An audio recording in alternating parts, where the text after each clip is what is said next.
샬롬. 2023년 4월 25일 화요일입니다. 기도하겠습니다. 주님, 오늘도 주의 말씀으로 하루를 시작합니다. 사랑하는 주님, 이번 한 주도 주님의 은혜 안에 살게 해주소서. 땅이 아니라 하늘을 바라보며 살게 해주소서. 예수님의 이름으로 기도드립니다. 아멘. 오늘의 말씀은 열왕기상 21장입니다. 그 후에 이 일이 있으니라. 이스라엘 사람 나봇에게 이스라엘에 포도원이 있어 사마리아의 왕 아합의 왕궁에서 가깝더니 아합이 나봇에게 말하여 이르되 내 포도원이 내 왕궁 곁에 가까이 있으니 내게 주어 채소밭을 삼게 하라. 내가 그 대신에 그보다 더 아름다운 포도원을 내게 줄 것이요 만일 내가 좋게 여기면 그 값을 돈으로 내게 주리라. 나봇이 아합에게 말하되 내 조상의 유산을 왕에게 주기를 여호와께서 금하실지로다 하니 이스라엘 사람 나봇이 아합에게 대답하여 이르기를 내 조상의 유산을 왕께 줄 수 없다 하므로 아합이 근심하고 답답하여 왕궁으로 돌아와 침상에 누워 얼굴을 돌리고 식사를 아니하니 그의 아내 이세벨이 그에게 나와 이르되 왕의 마음에 무엇을 근심하여 식사를 아니하나이까. 왕이 그에게 이르되 내가 이스라엘 사람 나봇에게 말하여 이르기를 내 포도원을 내게 주되 돈으로 바꾸거나 만일 내가 좋아하면 내가 그 대신에 포도원을 내게 주리라 한즉 그가 대답하기를 내가 내 포도원을 내게 주지 아니하겠노라 하기 때문이로다. 그의 아내 이세벨이 그에게 이르되 왕이 지금 이스라엘 나라를 다스리시나이까. 일어나 식사를 하시고 마음을 즐겁게 하소서. 내가 이스라엘 사람 나봇의 포도원을 왕께 드리리이다 하고 아합의 이름으로 편지들을 쓰고 그 인을 치고 봉하여 그의 성읍에서 나봇과 함께 사는 장로와 귀족들에게 보내니 그 편지 사연에 이르기를 금식을 선포하고 나봇을 백성 가운데에 높이 앉힌 후에 불량자 두 사람을 그의 앞에 마주 앉히고 그에게 대하여 증거하기를 내가 하나님과 왕을 저주하였다 하게 하고 곧 그를 끌고 나가서 돌로 쳐 죽이라 하였더라. 그의 성읍 사람 곧 그의 성읍에 사는 장로와 귀족들이 이세벨의 지시 곧 그가 자기들에게 보낸 편지에 쓴 대로 하여 금식을 선포하고 나봇을 백성 가운데 높이 앉히매 때에 불량자 두 사람이 들어와 그의 앞에 앉고 백성 앞에서 나봇에게 대하여 증언을 하여 이르기를 나봇이 하나님과 왕을 저주하였다 하매 무리가 그를 성읍 밖으로 끌고 나가서 돌로 쳐 죽이고 이세벨에게 통보하기를 나봇이 돌에 맞아 죽었나이다 하니 이세벨이 나봇이 돌에 맞아 죽었다 함을 듣고 이세벨이 아합에게 이르되 일어나 그 이스라엘 사람 나봇이 돈으로 바꾸어 주기를 싫어하던 나봇의 포도원을 차지하소서. 나봇이 살아있지 아니하고 죽었나이다. 아합은 나봇이 죽었다 함을 듣고 곧 일어나 이스라엘 사람 나봇의 포도원을 차지하러 그리로 내려갔더라. 여호와의 말씀이 디셉 사람 엘리야에게 임하여 이르시되 너는 일어나 내려가서 사마리아에 있는 이스라엘의 아합 왕을 만나라. 그가 나봇의 포도원을 차지하러 그리로 내려갔나니 너는 그에게 말하여 이르기를 여호와의 말씀이 네가 죽이고 또 빼앗았느냐고 하셨다 하고 또 그에게 이르기를 여호와의 말씀이 개들이 나봇의 피를 핥은 곳에서 개들이 내 피 곧 내 몸의 피도 핥으리라 하였다 하라. 아합이 엘리야에게 이르되 내 대적자여 네가 나를 찾았느냐. 대답하되 내가 찾았노라.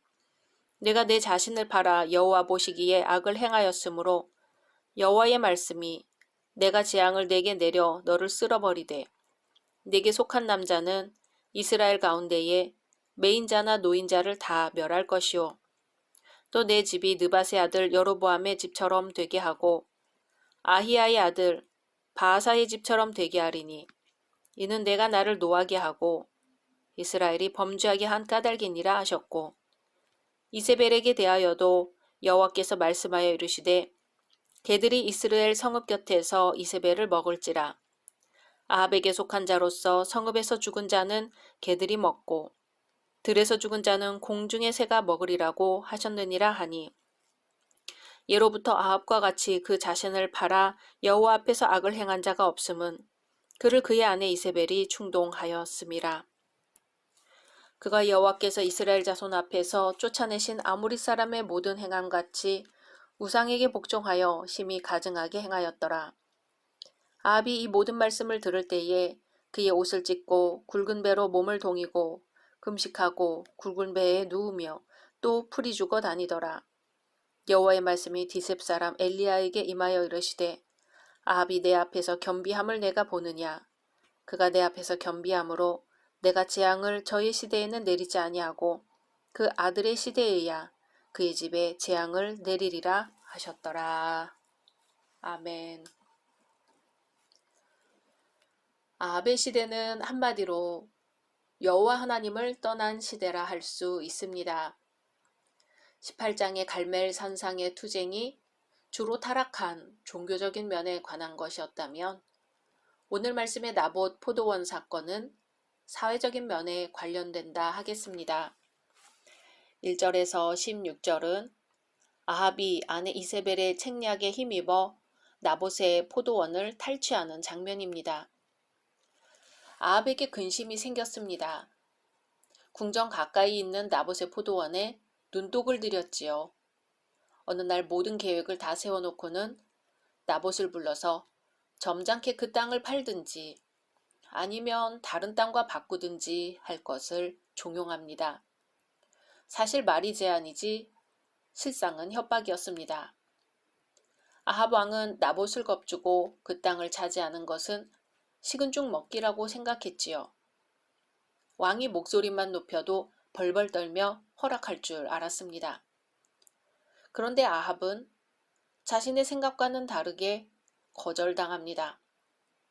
4절에 이스라엘 사람 나봇이 아합에게 대답하여 이르기를 내 조상의 유산을 왕께 줄 수 없다 하므로 아합이 근심하고 답답하여 왕궁으로 돌아와 침상에 누워 얼굴을 돌리고 식사를 아니하니 합니다.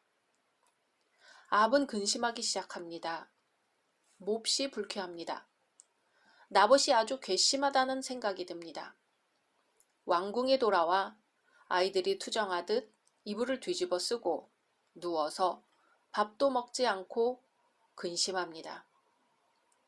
아합이 이렇게까지 근심한 이유는 이스라엘의 전통과 규례를 잘 알고 있었기 때문입니다. 조상 대대로 이어받은 토지는 팔 수도 없고 살 수도 없는 법입니다.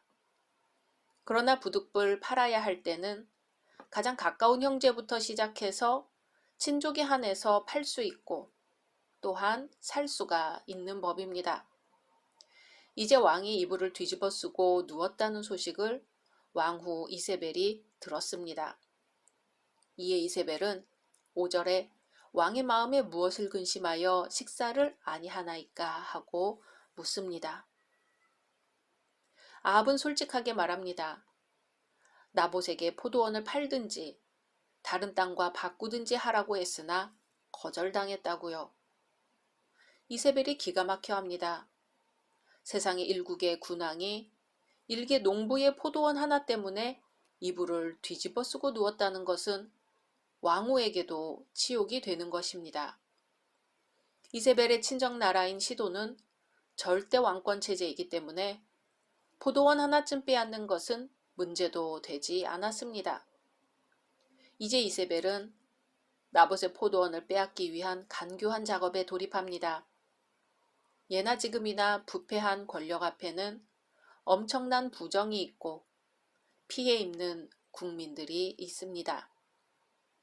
이세벨은 아합 왕의 이름으로 편지를 쓰고 거기에 도장을 찍어 나봇이 살고 있는 성의 장로들에게 보냈습니다.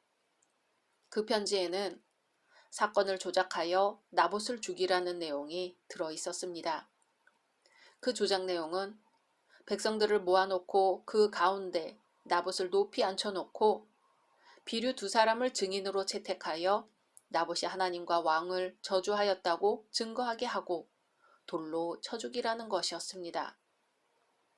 이스라엘 성의 장로와 귀족들이 충실히 그 지시대로 행하여 나봇을 돌로 쳐 죽였습니다. 사법권을 가졌던 장로들이 하나님의 규례를 잘 알면서도 권력에 아부하여 무고한 생명을 죽이고 만 것입니다. 창세기 4장 10절에 보면 하나님께서 동생을 돌로 쳐 죽인 가인을 향하여 내 아우의 핏소리가 땅에서부터 내게 호소하느니라고 말씀하십니다.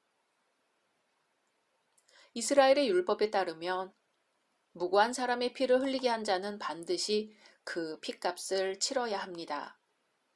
장로들과 귀족들은 마땅히 바른 판단으로 성의 질서를 유지하고 공의롭게 지도해야 합니다.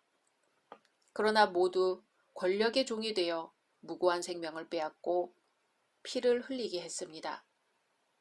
결국 아합 왕 한 사람의 재물에 대한 지나친 근심은 무고한 농부의 생명을 빼앗는 비극을 가져왔고 그 가정이 몰락했음은 물론이고 자신의 왕권과 삶 자체의 몰락을 자초하게 되었습니다. 세월이 지나 왕후 이세벨은 예후의 반란 때에 넷이 두 사람에 의하여 창문 아래로 던져져 죽임을 당하였고 그 시체를 개들이 와서 뜯어먹어 남은 것은 두골, 발, 손바닥뿐이었다고 성경은 기록합니다. 그런가 하면 예후의 반란 때에 아합의 아들 요람도 예후의 화살에 맞아 죽었는데 그 시체가 나봇의 포도원에 던져져 나봇의 핏값을 치르게 됩니다. 심지어 열왕기하 10장 11절에 보면 아합 시대에 아첨하던 귀인, 가까운 친구, 제사장까지 다 죽임을 당하고 말았습니다. 하나님께서 엘리야로 하신 말씀이 하나도 땅에 떨어지지 않고 그대로 다 이루어진 것입니다. 헛된 근심의 끝이 이렇습니다. 사랑하는 우리 열린 성도님들, 여러분은 무엇을 근심하고 계십니까? 아합은 재물 때문에 근심했지요. 탐욕 때문에 근심하다 이렇게 되었습니다. 우리가 근심한다면 거룩한 것을 위해 근심해야 합니다. 영적인 근심을 해야 합니다. 하나님께서 나에게 주신 사명을 감당하기 위해 근심해야 합니다. 지나친 욕심, 끝없는 욕심은 정상적인 사고의 범위를 넘어서고 결국 몰락하게 만듭니다. 예수님은 분명히 말씀하십니다. 너희에게 있어야 할 것을 하나님 너희 아버지께서 아시느니라. 아멘. 우리의 믿음은 여기에서부터 시작되어야 합니다. 어린아이에게 있어야 할 것은 그 부모가 더 잘 압니다. 지금 밥을 먹어야 할 때인지, 무엇을 해야 할 때인지, 무엇을 하지 말아야 할 때인지 부모가 더 잘 압니다. 세상의 어느 자식이 엄마 밥 주세요 하고 요구하고서야 부모로부터 밥을 얻어먹습니까? 오히려 자식은 노느라고 밥 먹을 생각조차 하지 않아도 부모가 먼저 챙겨주는 법입니다. 우리가 기도해서 공기를 얻었을까요? 우리가 어젯밤 철야 기도했기 때문에 오늘 아침에 태양이 떠올랐을까요? 우리가 금식 기도를 했기 때문에 비가 내렸을까요? 그렇지 않습니다. 우리에게 정작 있어야 될 것들은 한 가지도 기도하지 않았음에도 불구하고 이미 하나님이 다 주셨습니다. 그런데 우리가 늘 달라고 주님을 조르는 것은 실상 우리의 삶에서 없어도 되는 것들입니다. 우리의 믿음이 하나님은 내가 필요한 것을 미리 아신다는 것에서 출발하느냐, 아니면 하나님은 내가 필요한 것을 모르신다에서 출발하느냐에 따라 우리의 믿음의 질은 달라질 것입니다. 주님이 말씀하셨습니다. 너희에게 있어야 할 것을 하나님 너희 아버지께서 아시느니라. 아멘. 각자 말씀 묵상하신 후 주기도문으로 마치겠습니다.